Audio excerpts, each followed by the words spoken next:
성경 말씀 보도록 하겠습니다. 은혜 받으신 하나님의 말씀은 히브리서 10장입니다. 히브리서 10장 주보에는 23절로 되어 있는데 조금 더 한번 읽어보겠습니다. 19절부터 25절까지 말씀 보도록 하겠습니다. 19절부터 25절까지 말씀 제가 봉독해 드리도록 하겠습니다. 그러므로 형제들아, 우리가 예수의 피를 힘입어 성소에 들어갈 담력을 얻었나니 그 길은 우리를 위하여 휘장 가운데로 열어놓으신 새로운 살 길이요 휘장은 곧 그의 육체니라. 또 하나님의 집 다스리는 큰 제사장이 계심에 우리가 마음의 뿌림을 받아 악한 양심으로부터 벗어나고 몸은 맑은 물로 씻음을 받았으니 참 마음과 온전한 믿음으로 하나님께 나아가자. 또 약속하신 이는 미쁘시니 우리가 믿는 도리의 소망을 움직이지 말며 굳게 잡고 서로 돌아보아 사랑과 선행을 격려하며 모이기를 패하는 어떤 사람들의 습관과 같이 하지 말고 오직 권하여 그날이 가까움을 볼수록 더욱 그리하자. 아멘. 오늘은요, 흔들리지 않게 소망을 붙잡으라.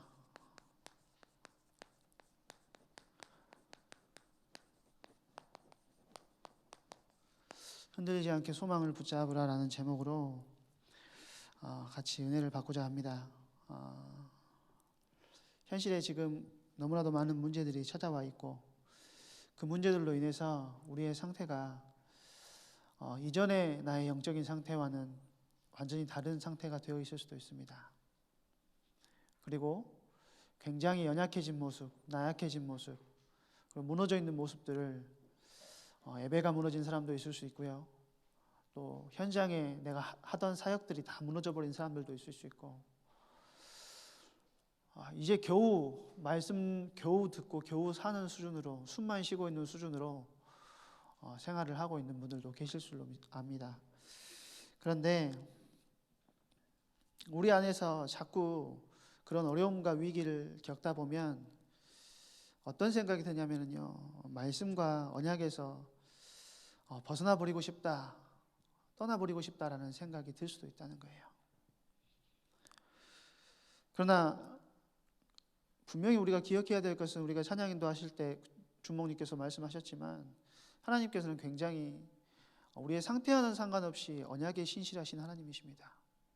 우리가 그것을 기억한다면 내 모습을 보고 물론 연약하고 부족하지만 그것이 기준이 되지 않는다는 사실을 우리가 기억한다는 거예요. 그래서 현장에서 우리가 날마다 누려야 될 것은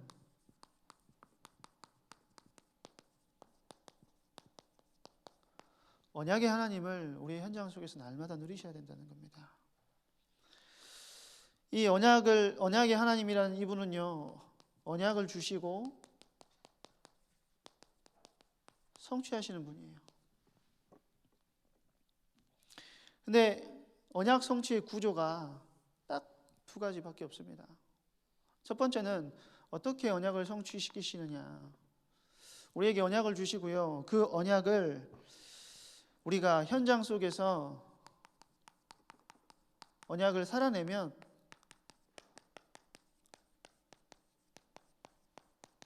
이것을 성취하세요. 이건 당연한 거죠. 하나님께서 우리에게 일방적으로 언약을 주시고 우리가 그 언약을 현장 속에서 살아내기만 하면 그 언약을 하나님께서는 성취해 나가신다는 겁니다. 예레미야 7장 23절에 보니까요, 뭐라 그랬냐면, 오직 이것을 그들에게 명령하여 이르기를 너희는 내 목소리를 들으라. 그리하면 나는 너희의 하나님이 되겠고 너희는 내 백성이 되리라 라고 하셨습니다. 내 목소리를 듣고 청종하면 나와 맺은 언약대로 너희는 내 백성이 될 것이고 나는 너희의 하나님이 될 거야 라고 하나님께서는 약속하셨어요.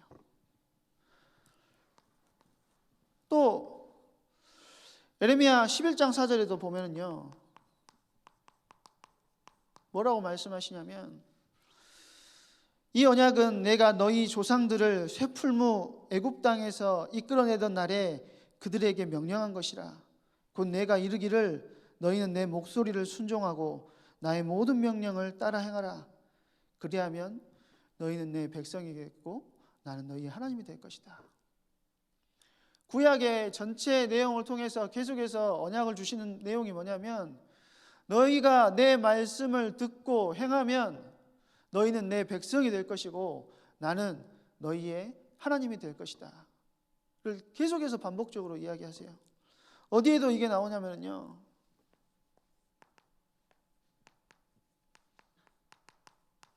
출애굽기 19장 5절에도 하나님께서 시내산에서 이스라엘 백성들에게 처음 언약을 주실 때도 이 말씀을 하셨어요.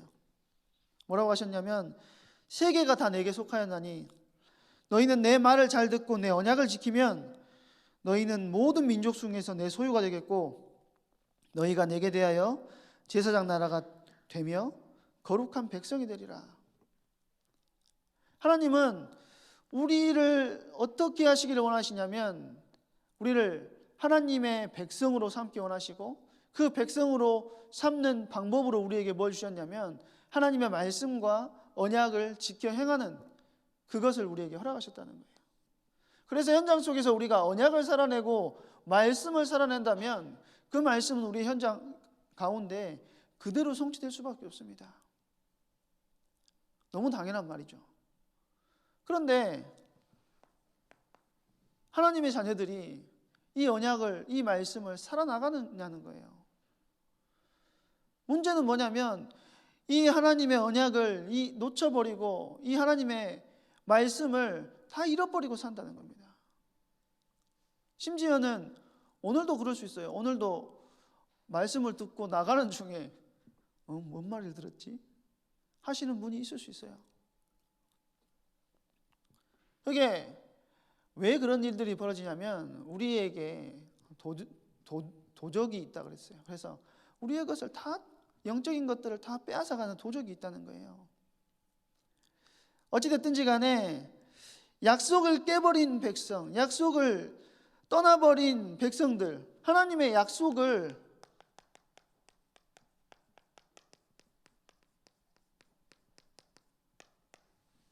약속을 저버리면 하나님께서 그 언약을 파기시키십니까? 절대 그러지 않으신다는 겁니다.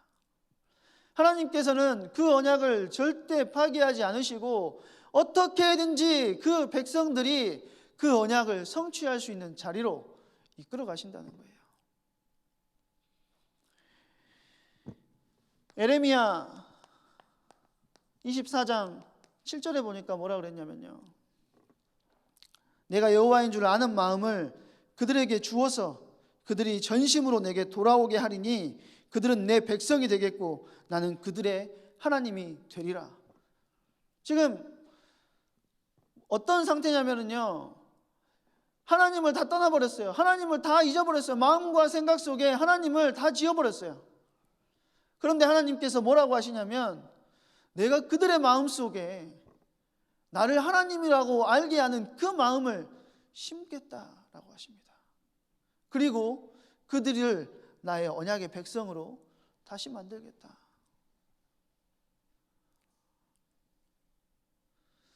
우리가 분명하게 기억해야 된다는 거예요. 하나님께서 철저히 타락했는데 이들의 마음을 새롭게 하시고 마음을 상태를 만들어서 집요하게 내 백성이 되게 하시겠다는 겁니다. 이게 하나님의 언약이라는 거예요. 우리가 다른 데에서는 희망이 없어 보일 수 있어요. 그렇지만 지금 나의 영적인 상태 속에서도 우리가 희망을 가질 수 있는 이유는 이 하나님께서 어떤 분이시냐, 사냥개같이 물고 놓지 않으시는 분이라는 거예요. 우리를 한 번 물고 그냥 놔버리는 게 아니고 우리의 현장에서 우리가 자기에게 돌아오실 때까지 놓지 않고 끌고 가기를 원하신다는 것입니다. 우리가 그걸 꼭 기억해야 된다는 거예요. 에레미야 31장 33절에도 보니까요. 33절입니다. 내가 나의 법을 그들의 속에 두며 또 그들이 나의 복을 그들의 속에 두며 그들이 마음에 기록하여 나는 그들의 하나님이 되고 그들은 내 백성이 되게 하겠다. 나의 법을 그들의 마음에 둔다. 새 언약이죠. 나의 법을 그들의 마음에 둔다라고 하시고 우리에게 무엇으로 그것을 성취하셨냐면 성령을 우리에게 보내셔서 이 언약을 성취하셨다는 겁니다. 하나님의 자녀가 된 우리는 성령을 우리 안에 가지고 있는 사람들이라는 거예요. 성령을 우리에게 보내주셔서 마음에 기록된 말씀을 기억나게 하고 그 말씀을 깨닫게 하고 그 말씀을 살겠다는 놀라운 결단을 하게 만드신다는 거예요.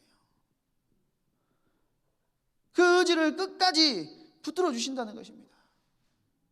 그렇기 때문에 우리는 언약의 하나님을 날마다 기억해야 되고 그 언약의 하나님께서 결국에는 나의 모든 삶을 책임지시고 인도해 나가실 것이라는 확신을 가지고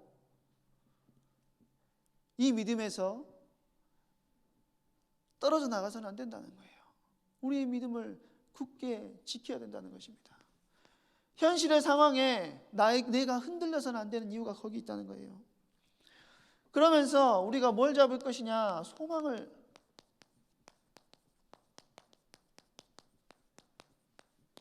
소망을 잡아야 돼요.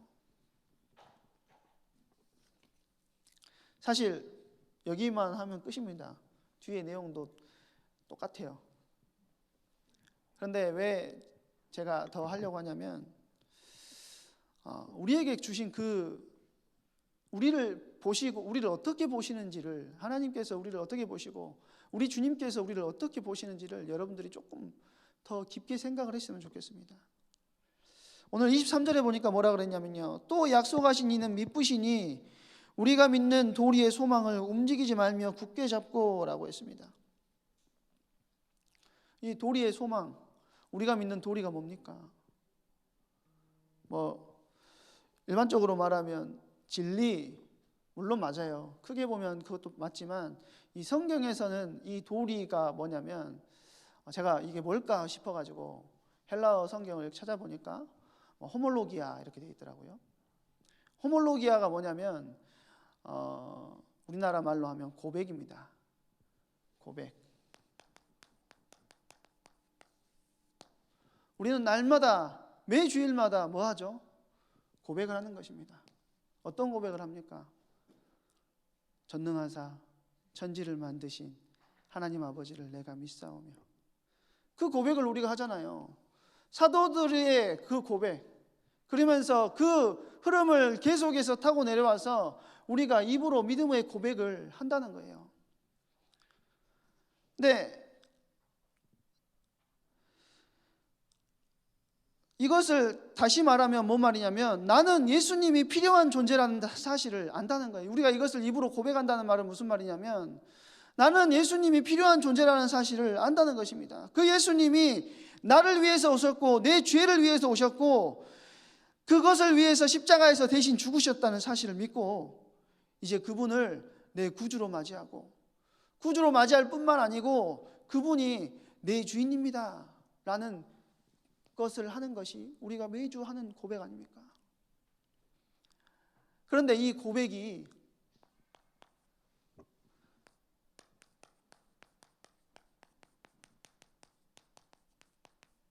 우리의 신앙의 상태는 아니라는 사실을 기억해야 돼요.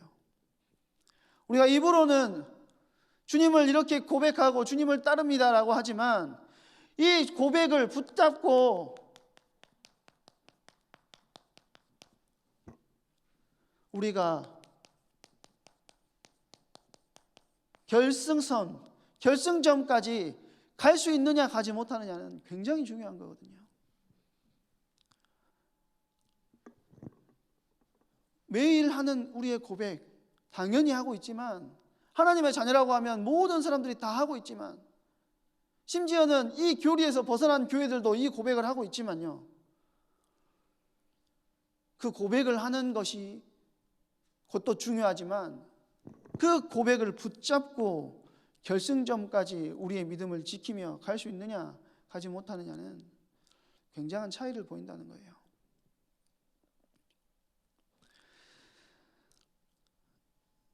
내가 예수 그리스도를 고백한다는 것, 그리고 그 고백을 잡고 결승점까지 끝까지 완주하는 것은요, 완전히 다른 문제예요.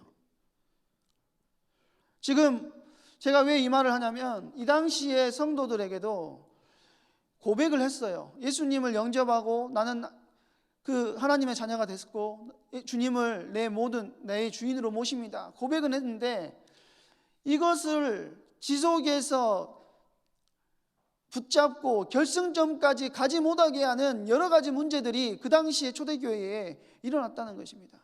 지금 우리 현실의 상황과 동일하게. 어떤 공격이 있었냐면 외적인 공격이요. 외적인 공격이 있었어요. 히브리인들 입장에서 봤을 때 그 예수님을 영접하고 또 주님을 따라간다는 말은 무슨 말이냐면, 어렸을 때부터 자기들은 뭘 믿었냐면 유대교를 믿었었어요. 그래서 이방 땅에 흩어져서 디아스포라로 살다가 어느 날 자기 앞에 갑자기 우리 주님께서 찾아오셔가지고 그 주님을 예수님 구주로 영접하고 복음을 만나고 이 고백을 하게 됐다는 거예요. 그런데 중요한 건 뭐냐면, 고백을 하면 우리가 새로운 사람으로 변화되긴 합니다. 거듭난다라고 우리가 표현을 하잖아요. 고백을 해서 새로운 사람이 됐는데, 이게 이 고백을 해서 새로운 사람이 됐을 때 영적으로 어른으로 딱 태어나는 것이 아니고 어떤 상태로 태어나냐면 어린아이와 같은 상태. 어린아이와 같은 상태로 태어났다는 거예요. 어쩔 수가 없죠. 예수를 구주로 영접해서 새로운 사람으로 태어나는 사건이 맞지만 갑자기 영적인 어른으로 성인으로 태어나는 것은 아니라는 거예요. 그래서 영적 어린아이와 같은 모습으로 태어났어요. 그런데 자기 걸음도 힘든 상황이고 면역력도 약하고 자립하기도 쉽지 않아요. 요즘이야 새가족이라고 따로 관리하고 뭐 이렇게 하겠지만 그 당시에 그런 게 어디 있습니까? 이렇게 약해져 있는 상태에서 외적인 공격들이 일어났는데, 지금 이 본문의 배경들을 이야기하는 겁니다. 어떤 외적인 공격이 있었냐면, 첫 번째는 유혹이 있었다는 거예요. 어떤 유혹이냐? 유대인들로부터의 유혹입니다.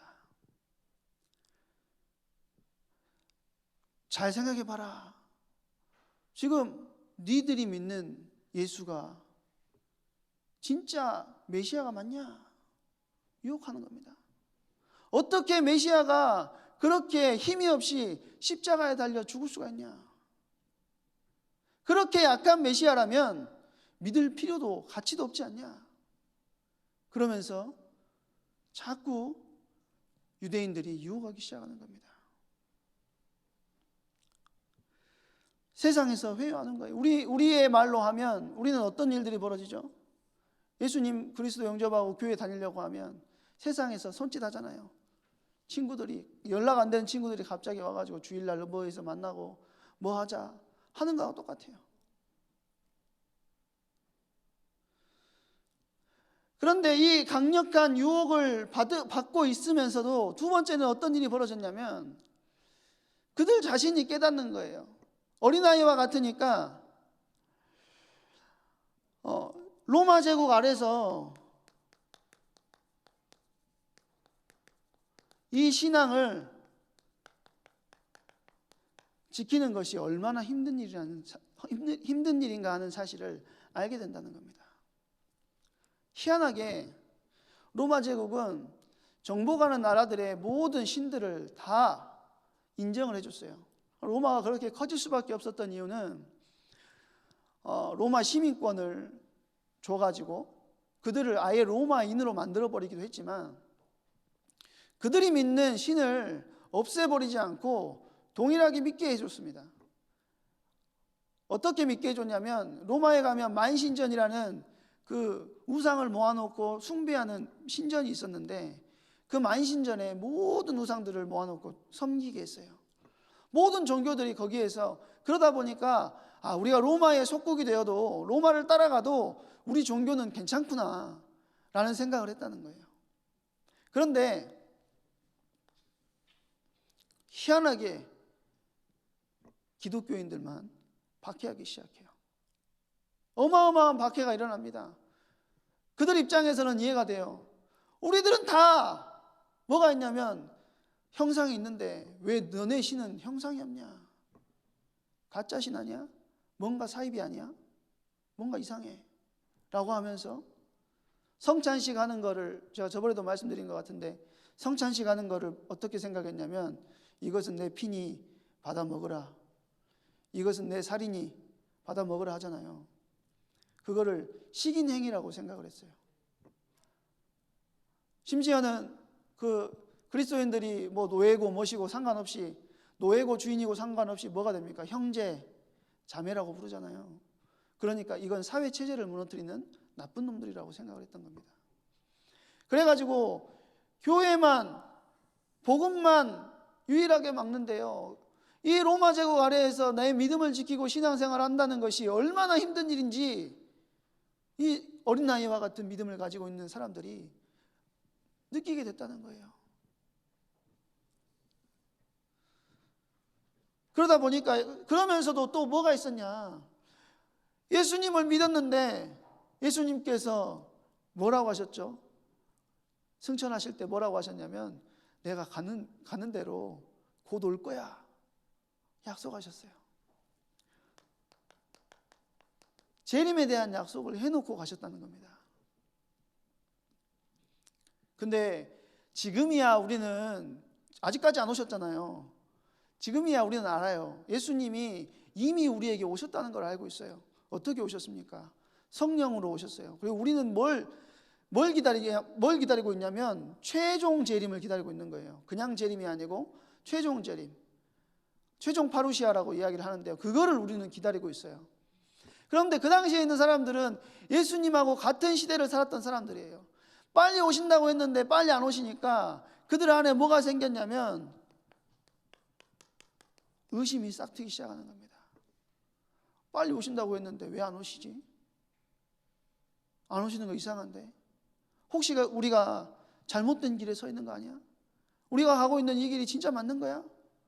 이런 의심들이 싹트기 시작했다는 겁니다.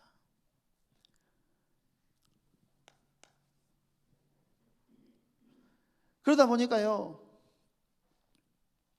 어떤 일들이 벌어지느냐, 더 큰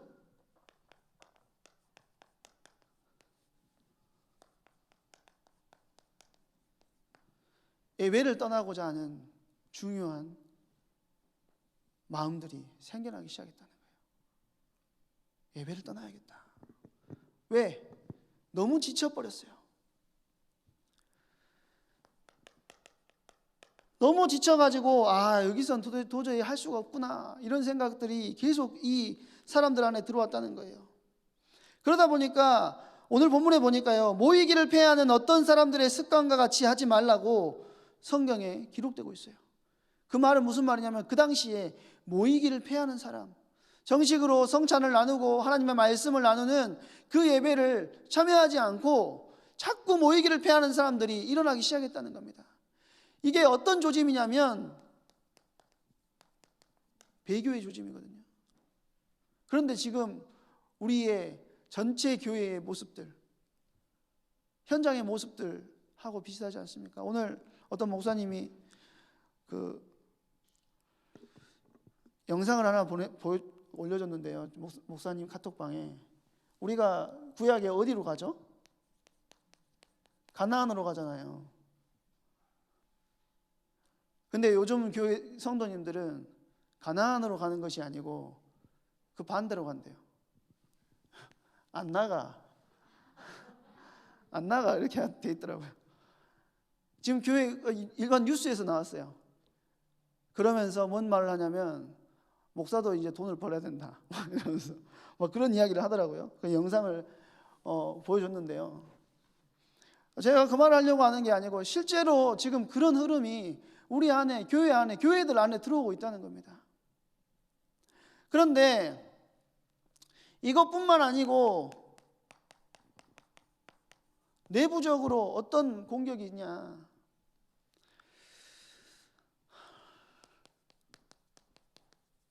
서론에서도 말씀드렸지만 나의 모습을 보고 그 모습을 가지고 나는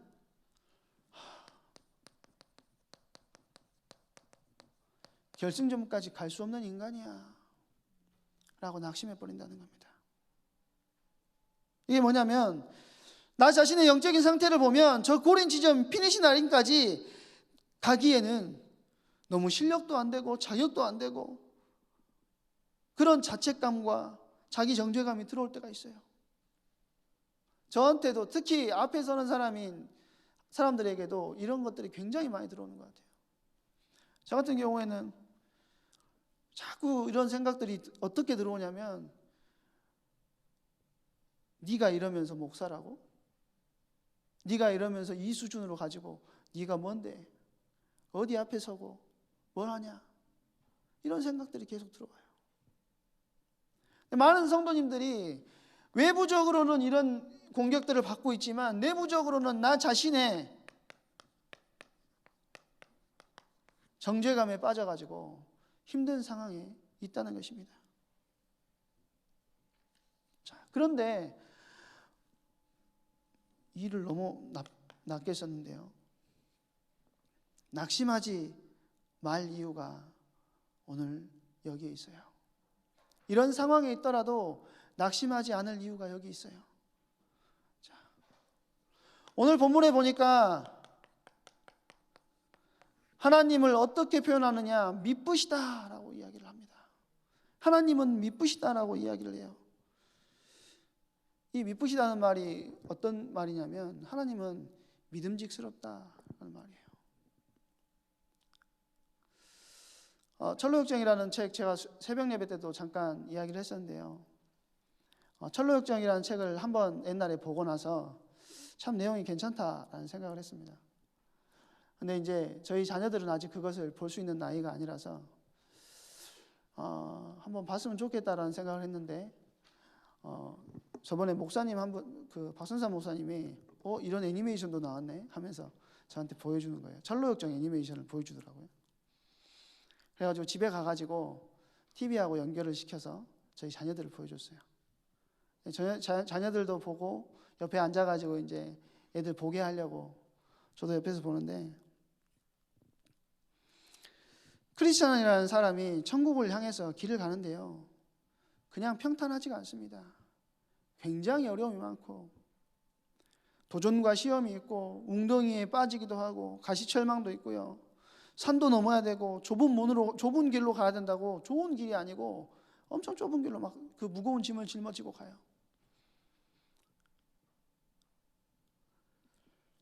늪도 건너야 돼요. 그 사람의 상태는 크리스찬의 상태는 거기를 건널 수가 없는 상태예요.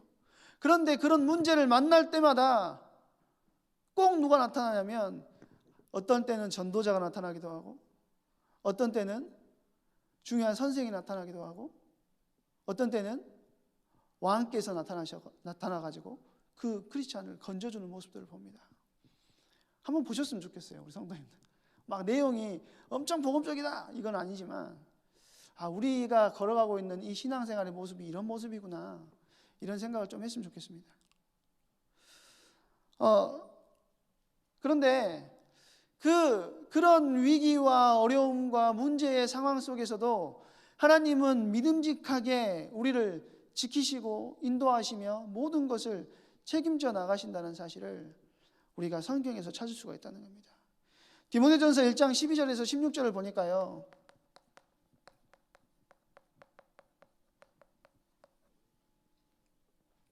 하나님께서 미쁘시게 그 바울의 모든 것을 책임져 나가시는 것들을 바울이 자기의 삶을 돌아보면서 고백하는 장면들이 나옵니다. 나를 능하게 하신 그리스도 예수 우리 주께 내가 감사함은 나를 충성되이 여겨 내게 직분을 맡기심이니 라고 했습니다. 내가 충성한 것이 아니고 나를 충성되이 여기셨다. 바울이 성경 전체 속에서 얼마나 많은 공로와 업적을 세웠습니까? 선교의 여정을 추억하고 반추하면서 바울이 남긴 글이 뭐냐면 이 글이라는 거예요. 하나님이 한 걸음 한 걸음 그 미쁘신 하나님이 동행하심이 돌아보니까 하나님께서 모든 것을 나와 동행하셨고 나를 인도하셨고 나를 역사해 놓으셨구나. 이것을 보는 거예요. 어떻게 인도하셨다고 말을 하느냐. 13절에 보니까요. 전에는 내가 박해자요 비방자요 박해자요 폭행자였으나 도리어 긍휼을 입은 것은 내가 믿지 아니할 때에 알지 못하고 행하였습니다. 내가 가지고 있었던 박해와 핍박 모든 것을 하나님께서 긍휼히 여겨주셨다는 거예요. 어떤 박해를 했습니까?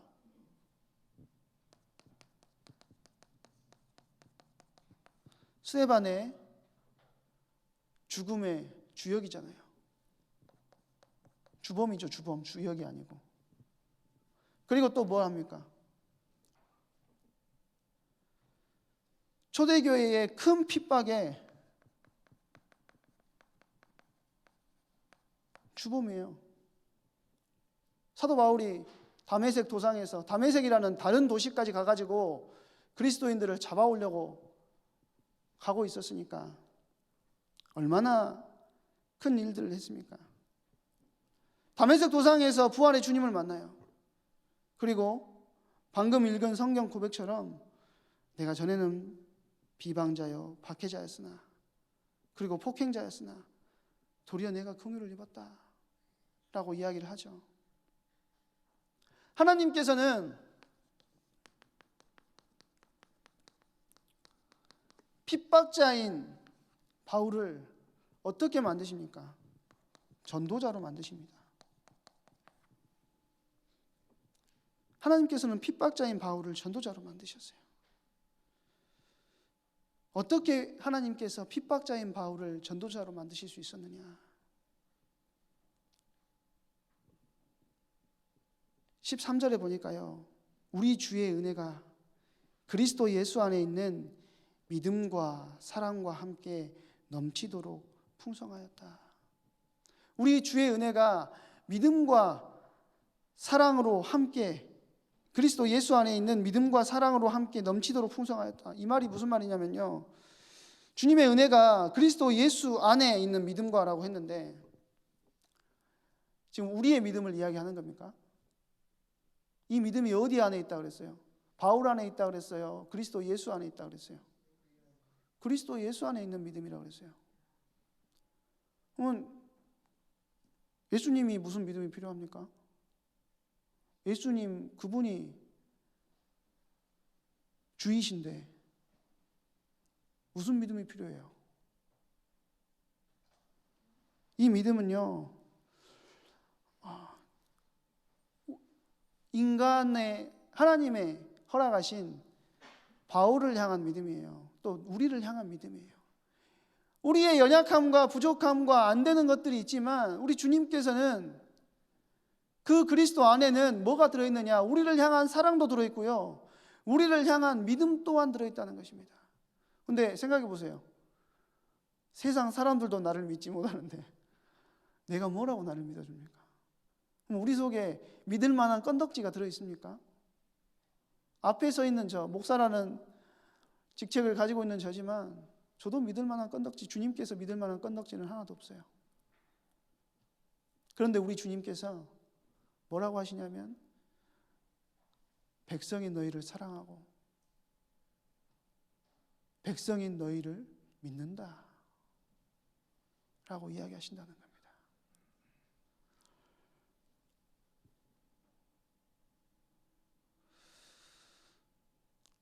이게 어디에서부터 시작된 믿음이냐면요, 그냥 우리를 아무 생각 없이 믿으시는 게 아니고 자기 자신에 근거한 믿음입니다. 어디에서 시작된 믿음이냐면 우리를 그냥 그래 나도 믿어줄게, 다 믿어, 나도 너 괜찮아 할 거야, 이게 아니고요, 자기 자신에 근거한 믿음인데 어떤 자기 자신이냐? 처음으로 돌아갈게요. 언약을 주시고 언약을 성취하시는 하나님, 그리고 예수 그리스도에 대한 그것에 근거한 믿음이라는 거예요. 바울이라는 사람을 예수님은 그 믿음 안에서 뭘 보고 있었냐면 핍박자의 바울이 아니고 전도자의 바울을 보고 계셨다는 것입니다. 그러면 마찬가지 똑같다는 거예요. 우리가 지금 비록 믿음이 흔들리고 여러 가지 어려움들이 있고 낙심하는 문제 가운데 있다 할지라도 하나님께서는 우리를 사냥개같이 우리를 물고 우리를 믿고 계신다는 겁니다. 우리 옆에서 너 기다려줄게. 언제까지냐?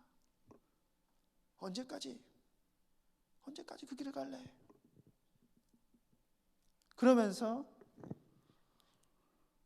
너를 내가 나의 언약대로 그 전도자의 자리로 반드시 만들 거야. 그 언약을 성취할 거야. 하나님께서는 그 자기 자신의 근거한 믿음을 우리에게 가지고 계신다는 것입니다.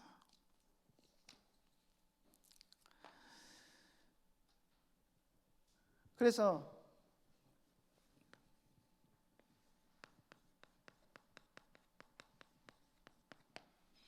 그 언약에 성취하시는 그 언약을 어떻게든지 성취해 나가시는, 우리의 인생을 어떻게든지 만들어 가시는 그 하나님께서, 미쁘신 그 하나님께서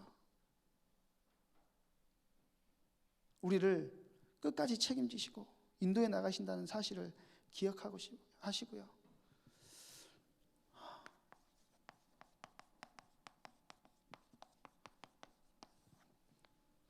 우리를 계속해서 오래 참고 계신다는 사실을 기억하셔야 된다는 거예요. 그분이 미쁘시기 때문에, 저와 여러분들을 향해서 미쁘시기 때문에 이 표현 하나가 오늘도 하나님 앞에 설 수 없는 면목 없는 우리의 존재지만 어떤 삶이 여러분들을 짓누르고 있어 보인다고 할지라도 우리가 나를 기초로 볼 때는 또 손 털고 우리가 또 넘어질 수밖에 없는 그런 나약하고 부족한 인간이지만, 우리가 나를 기초로 나를 보는 것이 아니고 하나님을 기초로 우리를 봤을 때 나를 향해서 언제나 믿어하시는 그분, 약속하신 그분이 우리를 기다리고 계시기에 오늘도 우리는 어디로 갈 수 있느냐? 저 결승점을 향해서 그 언약을 붙잡고 뛰어갈 수 있는 것입니다. 그 고백을 하면서 뛰어갈 수 있는 거예요. 그래서 마지막으로 결론적으로 훈련은요, 다른 것이 아니에요. 훈련은 나에게 언약 주시고 지금도 신실하게 성취시켜 나가시는 그 하나님을